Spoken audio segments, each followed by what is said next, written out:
Hola, ¿qué tal? Muy buenas tardes, muy buenos días. Soy Irving Valladares Reyes de la empresa Total Ground. Cualquier duda, cualquier pregunta, quedo a la orden. Y bueno, el día de hoy vamos a ver lo que son mallas para subestación para transformadores tipo subestación. Bueno, primero vamos a definir lo que es una tierra física. ¿Por qué? Porque una tierra física es un conjunto, una malla es una tierra física, pero con varias vertientes para disipar mayores cantidades de corriente. Ahora, ¿qué es un elemento? ¿Cómo lo define la NOM 001? Es un elemento o conjunto de elementos conductivos que se instalan abajo del nivel del suelo, brindando una conexión eficiente entre un elemento conductivo y el planeta Tierra. ¿Esto para qué nos sirve? Para drenar corrientes parásitas, ya sea un cortocircuito, en ese caso limitar una tensión de paso, una tensión de contacto, la cual vienen en la NOM 022, que deben de ser delimitadas para evitar riesgos hacia las personas. Bueno, los puntos principales en los cuales nos sirve una tierra física proporciona una trayectoria de conducción de las corrientes que deben de drenar, proporciona seguridad a las personas delimitando la tensión de paso, la tensión de contacto. Estos son dos puntos muy fuertes en lo que es malla para subestaciones. Más adelante lo vamos a ver el por qué.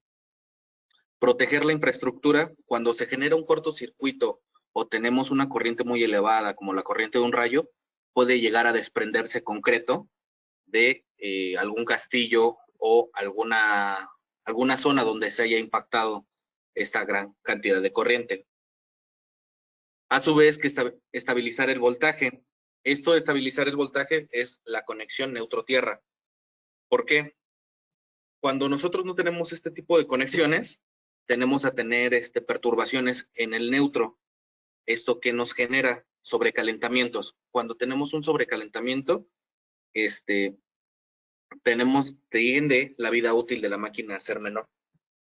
Ahora, misma razón, cuando tenemos calentamientos, se incrementa la resistencia del equipo, haciendo que nosotros consumamos más energía eléctrica y incrementando nuestras tarifas nuestros consumos hacia CFE.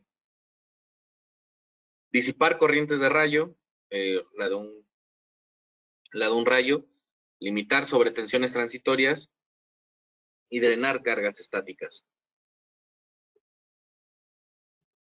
Eso, ya concreto en estas funcionalidades, podemos delimitarlo en 4: drenar, corrientes atmosféricas, corrientes de falla, electricidad estática y sobretensiones transitorias. Esto viene también definido en la IEEE, la 1152, para estos 4 casos en específico, y da un porcentaje en los cuales debe de estar dentro nuestra instalación. Ok. En los sistemas de tierras físicas hay dos: los que son los electrodos dedicados o prefabricados y los electrodos naturales. Los electrodos naturales son los que son en una construcción, un armado, una tubería de agua que esté en contacto con el suelo, un poste a lo mejor que tenga 3 metros enterrado. Cualquiera de estos elementos puede servir como una tierra física auxiliar. No puede ser principal, es decir, que no puede ser la principal forma de drenado. En el caso de los prefabricados, los principales que tenemos son varillas, reguiletes y deltas tubulares, que es el electrodo Total Ground. Cada uno presenta unas características, las cuales vienen a continuación.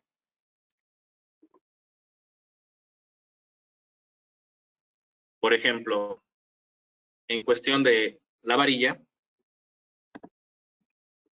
para que esté normalizado o esté dentro de norma, debe de ser protocolizada, es decir, 3 metros de varilla que debemos de enterrar, y esta no es 100% de cobre. la cual tiene 25 micras de espesor. Es muy poco de espesor, lo cual cuando la instalamos puede verse que se caiga un poco de cobre, y cuando se cae este cobre, tenemos un par galvánico. ¿Por qué? El acero que tiene adentro, con respecto del cobre que está afuera, genera este par. Para que exista un par galvánico necesitamos el contacto de dos metales y la presencia de oxígeno. Y el par galvánico, ¿qué significa? Es oxidación. En estos sistemas que presentan varillas hay algo que es la bidireccionalidad. Se puede presentar en ellos porque no hay ningún elemento que redireccione la corriente eléctrica de nuevo hacia tierra. ¿Ok? Instalación complicada, sí, porque tienes que llegar a enterrar esta varilla. ¿Cómo? Hay dos formas: enterrándola por medio de un marro o enterrándola haciendo la fosa de 3 metros. Cualquiera de las dos es una instalación complicada. La vida útil es alrededor de un año, dependiendo de las condiciones del ambiente e instalación.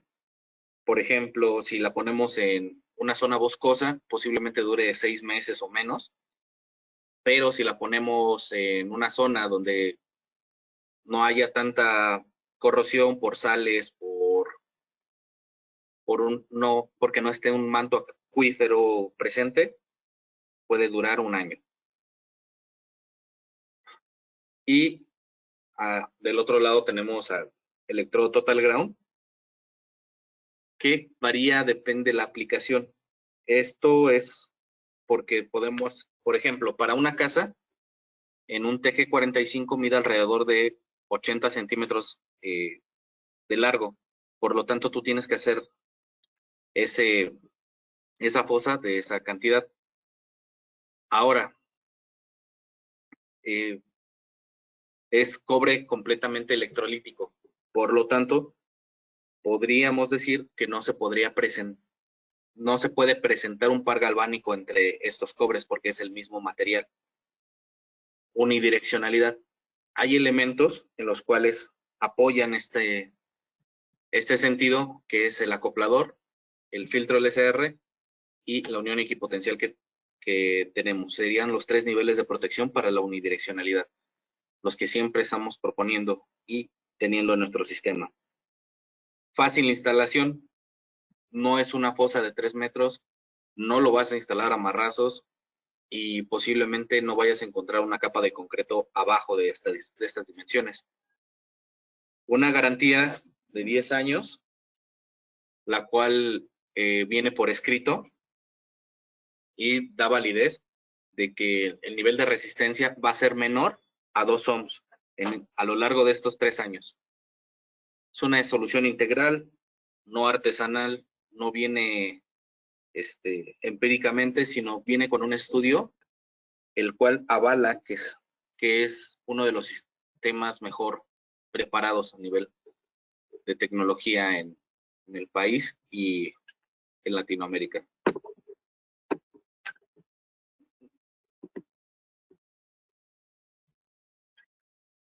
Con respecto al reguilete, tenemos un reguilete de aproximadamente 70 centímetros con 25. Este tiene dos placas de cobre, las cuales están empalmadas en esta sección de aquí. Hay de dos tipos, hay soldados y atornillados. ¿Cuál les permite la norma? Solamente soldados. Y esta parte de acá es una varilla protocolizada. Entonces tiene las mismas propiedades de la varilla, es bidireccional, tiene una fácil instalación, pero su vida útil es de 15 años dependiendo de las condiciones ambientales. También presenta par galvánico por esta sección de acá, de la varilla. Y el Total Ground. No sé si aquí hay alguna duda, alguna pregunta con respecto de lo que estamos viendo hasta el momento.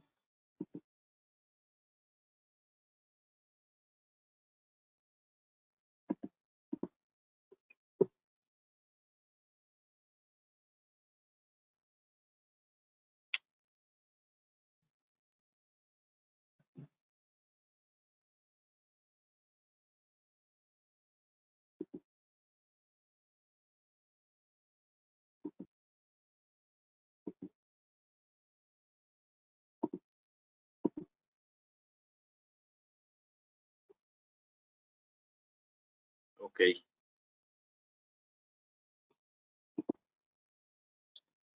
Bueno, ahora pasamos hacia el tipo de conexión. Es decir, cómo será la unión entre todos los sistemas de puesta a tierra. Por ejemplo, cuando tenemos una soldadura de alto punto de fusión, como la soldadura térmica, si no tenemos bien incrustada la masilla, podemos tener estos puntos de contacto que se generan, que son puntos calientes. Por lo tanto, tendríamos una deficiencia en la conexión. En este otro caso, es una conexión mecánica, pero que no tiene antiox o un antioxidante, es decir, un barniz que proteja toda la conexión. Por lo tanto, se presentó par galvánico y hay una corrosión. Y en este caso de acá, tenemos igual la presencia de par galvánico, pero en estas secciones. De este lado también se presenta, así que cuando la tocan, una presencia de grasa entre nuestros dedos y la barra. Por lo tanto, estos son los puntos principales para recomendar lo que es el antiox en todas las uniones y recomendar que sean conexiones mecánicas. Bueno, ya entrando en materia, o antes de entrar en materia, ¿podrían decirme si no hay ninguna pregunta, ninguna duda por el momento?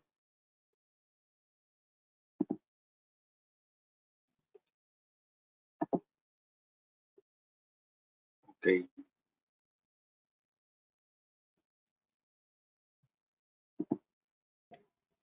Irving, ¿Sí? ¿tienes algunas preguntas en el chat? Si quieres te Ah, las comparto. Nos pregunta el señor Hugo que cuánto da de OHMS una varilla al instalarse. disculpa, ¿cómo?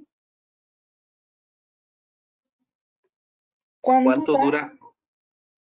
Ajá, ¿cuánto da de OHMS una varilla al instalarse?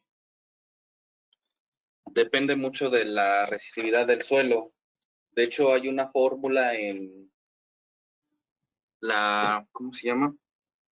La NRF 011 de CFE, la cual nos dice que la resistividad del suelo entre 2pi por la longitud de la varilla, esto a su vez por el logaritmo natural de 4 veces la longitud de la varilla entre el radio, nos da la resistencia de la varilla. Pero como tal, no se podría dar una resistencia general, sino depende de la resistividad del terreno.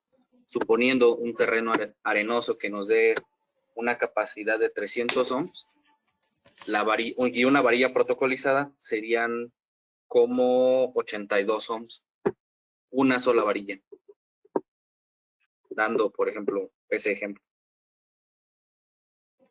Y también hay una pregunta del señor Mariano Pérez. Uh-huh. Dice, para estos sistemas se requiere un estudio previo para la instalación, me refiero al subsuelo. Ese punto lo vamos a ver, que en sistemas tradicionales sí se requiere esto, pero en sistemas total ground, Otra pregunta del señor Hugo Iván dice, ¿entonces la varilla es menos recomendable que las otras dos? sí, por el tiempo de vida útil y la forma de cómo instalarlo.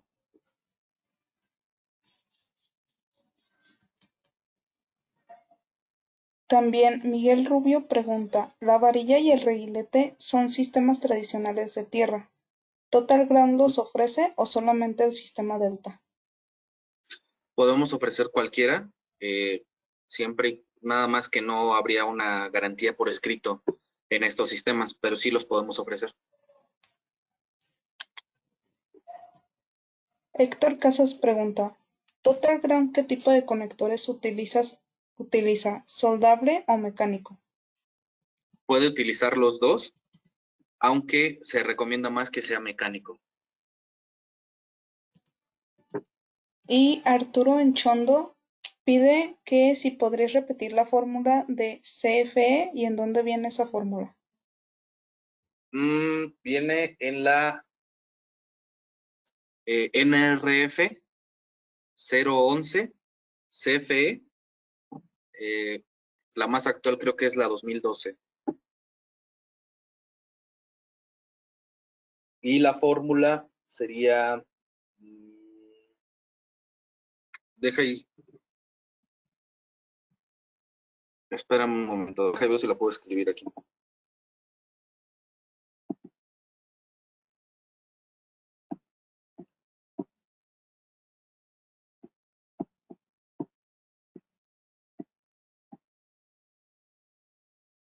Sería R por la resistividad del suelo, perdón que se vea fatal, pero no alcanzo a escribir muy bien con el pad.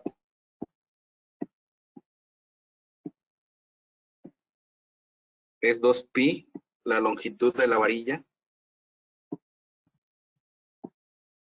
por logaritmo natural de, perdón, 4 veces la longitud entre el radio de la varilla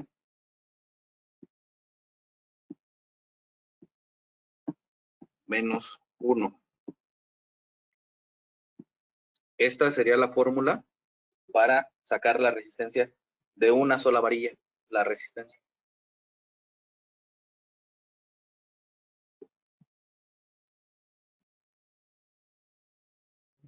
Muchas gracias, Irving. Ya no tengo más preguntas. Ok. Bueno, los datos necesarios para diseño de una malla tradicional, pues son las dimensiones del cuarto, cuánto mide, la corriente de falla ya sea del transformador o de a lo mejor una corriente de rayo, la corriente de falla, la resistividad del terreno, nivel de tensión en el que vamos a estar manejando, resistividad del suelo. Esto no está doble, simplemente que es la resistividad del suelo en la primera capa superior, y resistividad del suelo general. Y tiempo máximo de la falla. Por lo general es cuando se liberan las pastillas. Esto sucede a máximo 3, 4 ciclos, aunque para los sistemas de mallas se propone que sea un tiempo de falla máximo de 1 segundo y que las resistividades se saquen a través de un estudio de resistencia de suelos. Esto es en sistemas tradicionales, lo cual te aconsejan que sean soldaduras exotérmicas y varillas o reguiletes, dependiendo cómo se haya calculado la malla. Ok, pasando hacia lo de Total Ground, esto hace muchísimo más fácil el diseño de una malla, porque la resistividad del suelo o del terreno sale a segundo término, porque nosotros proponemos también el H2OM para esta malla en sí.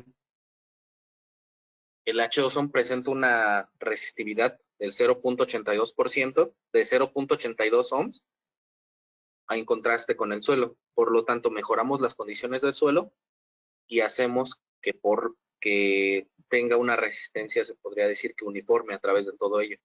Por eso estos datos salen de la ecuación, aunque sí todavía necesitamos el nivel de tensión, corriente de falla, dimensionamiento de cuarto y tiempo de máximo de falla.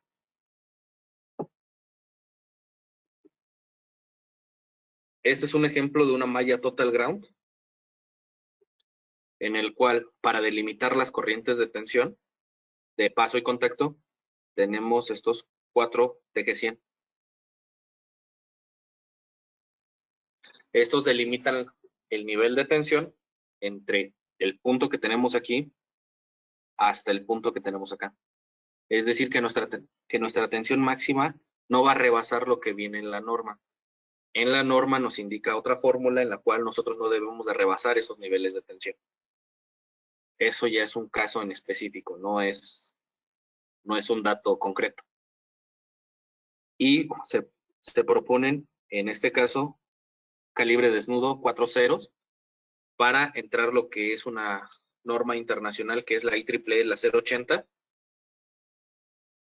para un un transformador de 2300 kVA, delimitando la corriente de retorno con un acoplador de impedancias y haciendo la conexión normal del neutro y de la tierra. Y en este caso proponemos un TG 2500 para delimitar la corriente de cortocircuito del transformador. Es decir, cuando se presenta un evento, se drena principalmente en este electrodo y los demás sirven de apoyo para delimitar las tensiones de paso y contacto. Esa es, se podría decir que la forma nosotros de tener conciencia o un cálculo certero para delimitar una malla de una subestación. Bueno, igual en la misma norma que les acabo de mencionar, que es la NRF 011 de CFE, nos da un procedimiento para el cual hacer una construcción para una malla. ¿Cómo? Primero, delimitando el transformador y tipo de subestación. De ahí se calcula una corriente de falla, se hace la selección de un conductor, un dimensionamiento a la malla, se hace el cálculo para la resistencia de esta y un cálculo delimitando las tensiones de paso y contacto. Si estas superan lo que viene en las fórmulas dadas por la norma, que deben de ser delimitadas para una persona de 80 kilos, más o menos con 1,70 m de altura, se regresa al proceso y hasta que quede bajo de la norma. Y con nuestros procesos, esto se simplifica bastante. Ya cuando se hace que la tensión de paso y contacto queden dentro de norma, pues es un diseño aprobado.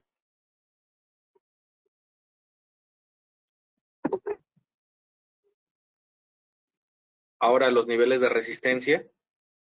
Para un electrodo único, la NOM 001C de 2012 nos indica que debe ser 25 ohms, pero no es para una subestación. Para un sistema total, pues nos está diciendo que es 10 ohms. Ahora, en transformadores de hasta 34.5, nos indican que puede ser 1 de 25 ohms la resistencia de la malla. Y arriba de esta tensión, arriba de 250 kVA, puede ser 10 ohms. Y mayor o en alta tensión tendríamos que tener 5 ohms. Ahora, para subestaciones que ya están, se podría decir que arriba de los 34, que son de 440 kV o 220 kV, están estos niveles de resistencia, que es de 1 a 4, aunque la IEEE, la 080, nos indica que debe de ser menor a 1. Y en alta tensión, 1. Descargas atmosféricas 10 ohms y en descargas de la red 25 ohms. Data centers 5 ohms. La normatividad aplicada se ve en pantalla. Aquí nada más estamos poniendo nombres de las generales, NOM 001, NOM 022, NMXJ 549, de las nacionales, de las internacionales, NFPA, la 780, la UNE2, 21 186, la IEC 6235, ANSI 607, la TIA 942, la IEEE, la 142 y la IEEE 1100.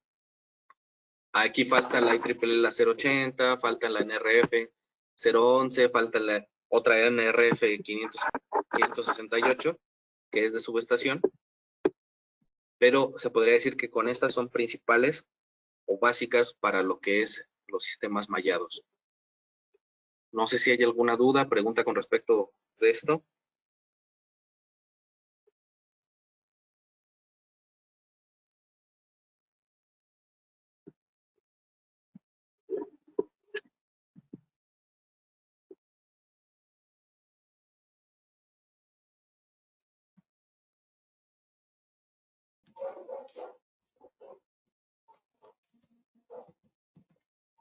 Tienes una pregunta en el chat de Ernesto Octavio que dice, Ujú.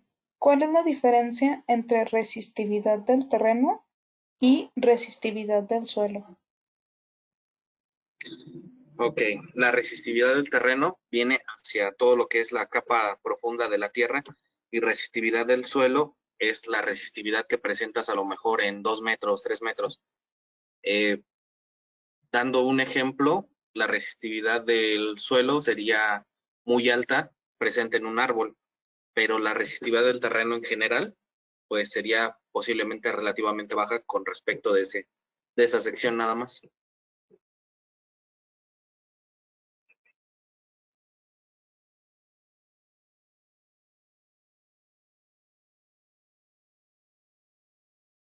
Ok. Bersain Díaz pregunta, ¿la lectura de menor a 2 ohms es midiendo el sistema completo conectado o solo el electrodo? Ya con una instalación total del electrodo.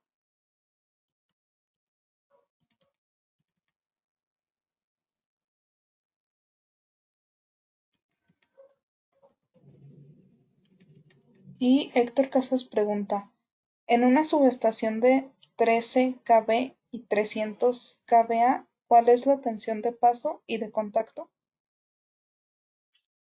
Mm, ok. ¿De cuánto me dijiste?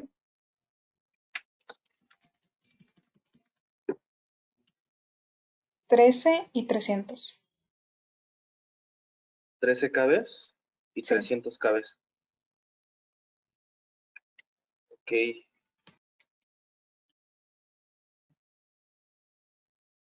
La permitida con una corriente de falla más o menos, suponiendo la de 30,000 kilovolts, perdón, de 30 kiloamperes, serían alrededor de 2165 la tensión de paso, más o menos.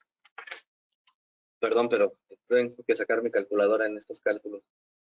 Y la tensión de contacto sería como de 1500, más o menos, hacia caso burdo, de, suponiendo un terreno estándar, un cuarto a lo mejor de 12 por 8, más o menos serían esas las tensiones. Luis Guillermo pregunta, ¿es correcto Ujú. poner dos tierras físicas por separado? Una para una planta o subestación y otra para los equipos de TI. Sí, de hecho la EIA, las 607, te lo pide porque la diferencia de tensión que tienes. En una subestación tienes 23,000 volts, en un estándar, y en un data center tienes 220, a lo máximo. Entonces, esa diferencia de tensión hace que si hay alguna corriente parásita de la subestación, sea fácilmente transportada hacia el data center. Esto no quita que no pongamos la unión equipotencial. La unión equipotencial, de hecho, evita que haya alguna fuga de energía entre, entre el sistema de alta potencia con el de baja potencia.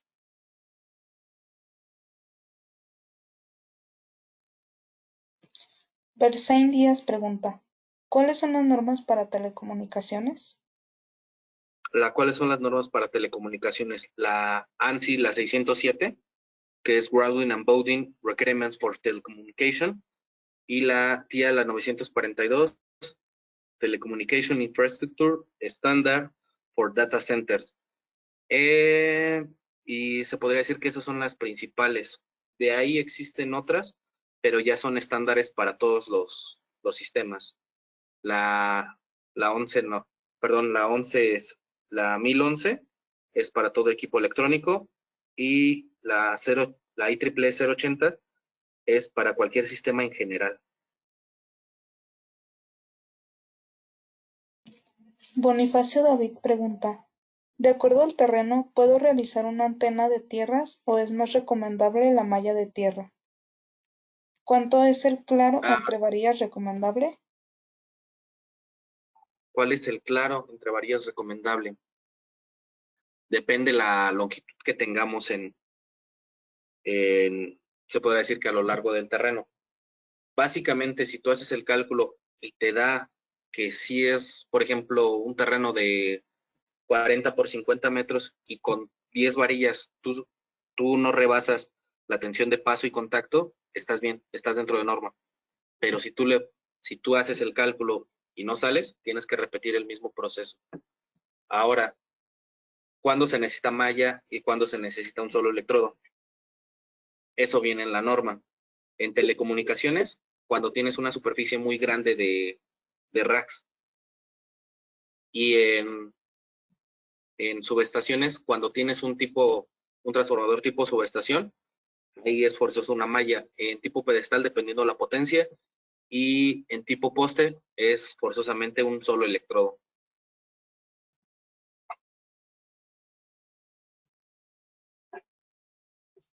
Hugo Iván pregunta, ¿cómo se puede subir o bajar la resistencia para llegar a la que necesitamos? Por medio de mejoradores de suelo, HOSOM, GEM. Yo el GEM no lo recomiendo tanto porque después de varias descargas se cristaliza el, perdón, HOSOM, GEM, serían los principales. Sales, carbón se utilizaba antes, de hecho, ¿cómo se llamaba esto? Acerrín también se ocupaba, pero todos estos es una balanza. Si tú pones sal, tienes más corrosión. Si tú pones acerrín, tienes más corrosión. Entonces, tienes que hacerlo o ponerlo en balanza.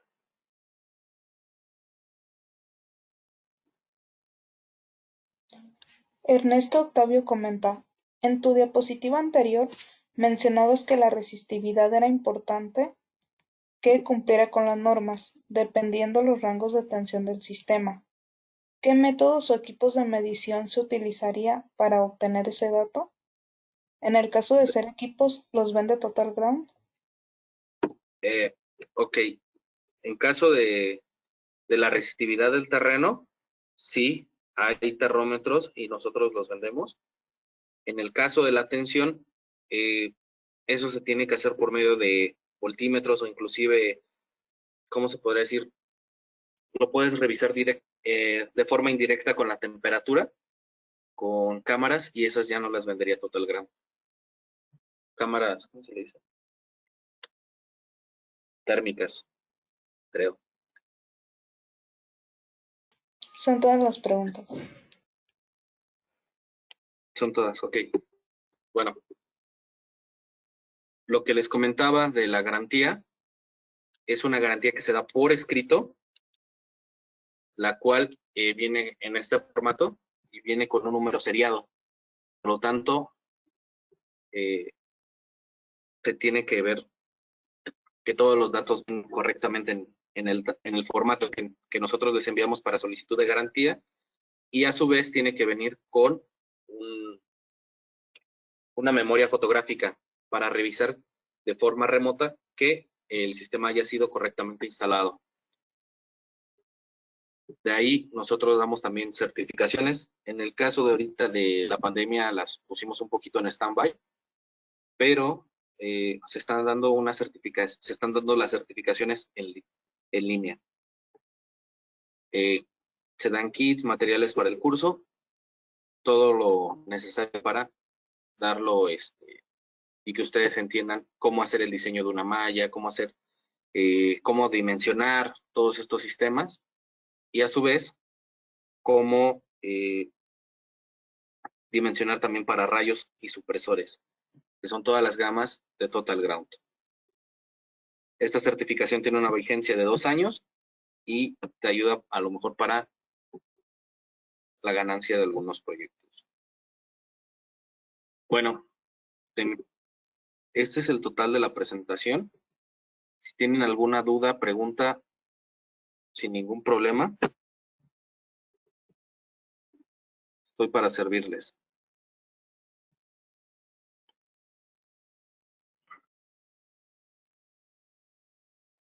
¿Tienes una pregunta, Irving? ¿Mandé? Mira, tienes una pregunta del señor Gerardo Navarro.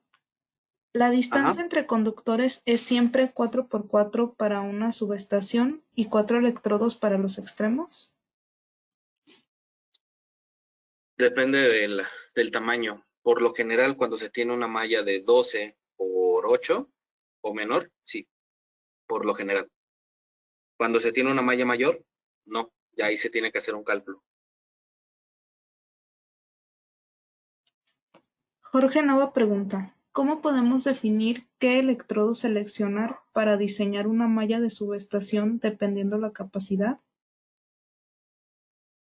Eh, ¿Qué electrodo podemos definir para diseñar una subestación?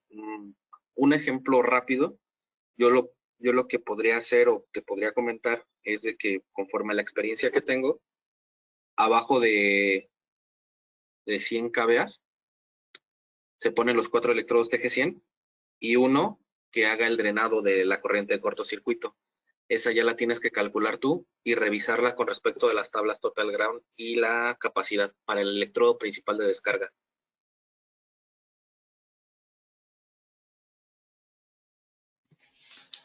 Arturo Anchondo pregunta, los electrodos, como comentaron, tienen una vida útil. El cable de Ujú. las mallas, cómo lo consideras en términos de vida útil? El cable, dependiendo de cómo se haya instalado. Si tú instalaste con H2O, ese lo protege porque hace la acumulación de partículas de agua, pero no entran en contacto directo con el, el cable. Por lo tanto, la vida útil sería mayor. De ahí que podría tardar, no sé, he revisado subestaciones que vienen con esta instalación y tienen 15 años, 12 años. Entonces, se hace un requerimiento mínimo de eso. Ahora, cabe mencionar que en los sistemas Total Ground es una garantía de 10 años por escrito. Significa que su vida útil es mayor a 10 años.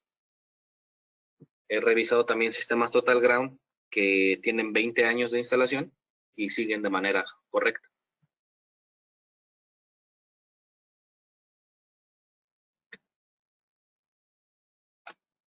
Héctor Casas comenta, en una malla de tierras obtuvimos una corriente de no fibrilación al cuerpo humano de 160 miliamperes.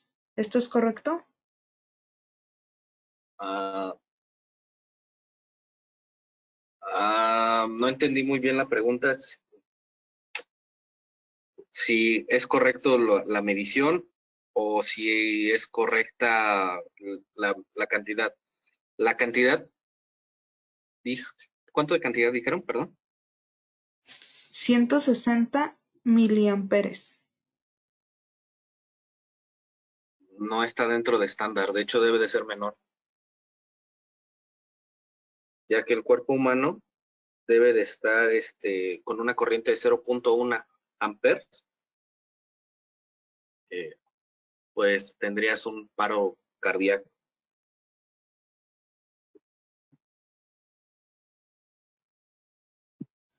Gustavo Alonso pregunta, ¿qué es la unión equipotencial que mencionaste? Es una unión entre sistemas de tierras. Por ejemplo, si tú tienes un sistema de data center, un sistema de tierras con un solo electrodo y tienes una malla, la unión equipotencial es un cable desnudo enterrado mínimo a 60 centímetros con un calibre, depende de la cantidad de corriente que quieras drenar a través de él, pero por lo general es un cero o dos ceros.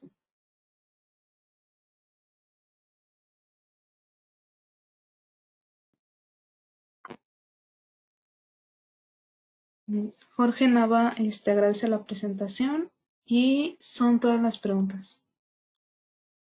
Ok, bueno, muchísimas gracias. Mi nombre es Irving Valladares de la empresa Total Ground. Está mi correo en pantalla. Al final de esta presentación se les van a enviar algunas preguntas y si las contestan de manera correcta, se les enviaría un reconocimiento de asistencia hacia esta eh, plática.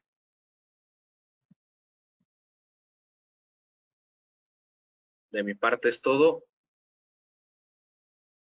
Si no hay más preguntas, quedo a la orden. Muchísimas gracias.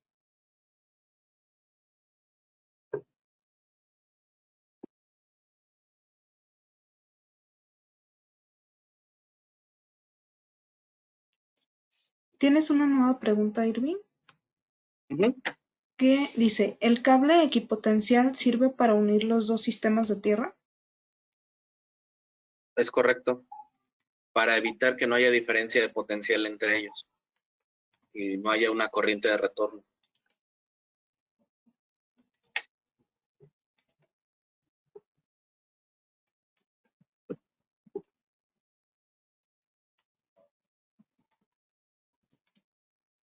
Y preguntan de nuevo, ¿y exactamente cuál es su función?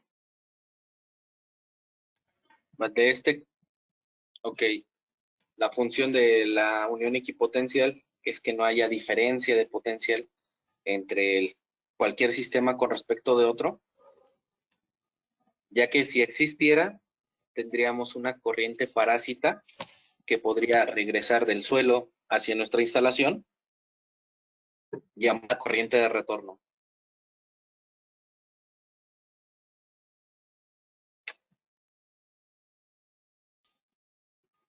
Alejandro Ruelas pregunta, ¿se sigue utilizando la delta entre electrodos?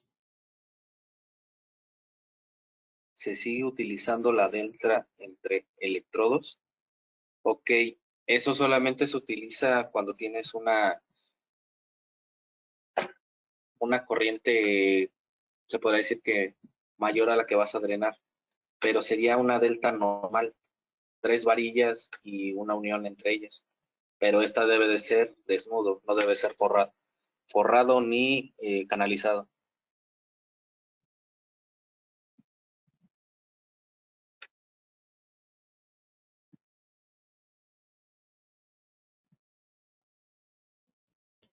Hugo Iván agradece la presentación y serían Muchísimas todas las gracias. preguntas. Bueno, pues muchísimas gracias, quedo a la orden. Si cualquier cosa, estoy al pendiente. Muchas gracias, Irving. Gracias a todos por su participación y asistencia. Los seguimos invitando a que sigan asistiendo a nuestros cursos en línea y sigan con las demás presentaciones que estará ofreciendo Total Ground. Se les estará enviando la presentación de esta exposición a su correo electrónico. Muchas gracias. Muchísimas gracias.